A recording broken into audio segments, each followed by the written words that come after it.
Hello guys, আসসালামু আলাইকুম। কেমন আছেন? আমি এসরের রেসিপি নিয়ে উপস্থিত হলাম আপনাদের মাঝে।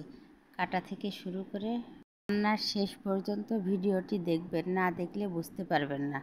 অনেকেই আছে এসর কুটতে পারে না, খোসা শুদ্ধ রান্না করে খায় উপরের ছালটা ফেলে দিয়ে এসর এইভাবে পিসের মাঝখান থেকে কেটে নিয়ে এইভাবে খোসা ছাড়িয়ে নিয়ে পরিষ্কার করতে হয়। এবার মূল পর্বে চলে যাই। প্রথমে ফ্রাই প্যানে পরিমাণ মতো তেল দিয়েছি, দিয়ে চিংড়ি মাছ দিয়ে একটু ভেজে নিচ্ছি সামান্য একটু লবণ দিয়ে।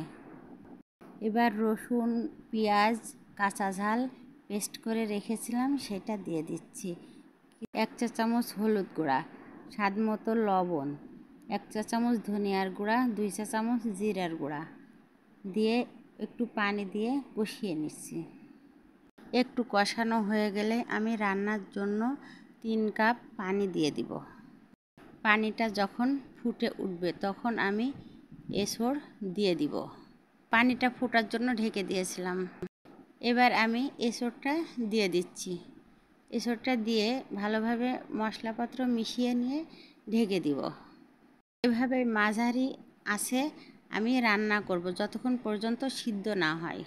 মাঝে মাঝে আলগা করে নেড়ে দিব। এসরটা রান্না করতে বেশ সময় লাগে, এটা সিদ্ধ হতেও দেরি হয়।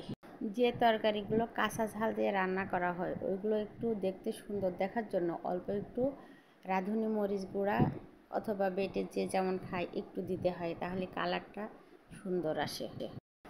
দেখতে পাচ্ছেন আমার রান্নাটা প্রায় শেষের দিকে চলে আসছে। এভাবে আমি বারবার ঢেকে ঢেকে রান্না করেছি। এবার দেখবেন আমার রান্নাটা কত সুন্দর দেখাচ্ছে এসর রান্না। এভাবে আপনারা বাসায় ট্রাই করবেন এবং আরও এসরের রেসিপি পেতে হলে আমাকে অবশ্যই কমেন্ট করে জানাবেন। এসরের রেসিপি আমার কাছে এখনও অনেক আছে। এটা কিন্তু খেতে খুব মজার হয় গরম ভাতের সাথে। প্রত্যেকটা তরকারি ঝাল লবণ একটু সমান না হলে ভালো লাগে না, আর এসরে তো নাই। আমার রেসিপিটি যদি আপনাদের ভালো লেগে থাকে আমার ইউটিউব চ্যানেলটি সাবস্ক্রাইব করে পাশে থাকবেন। আল্লাহ হাফেজ।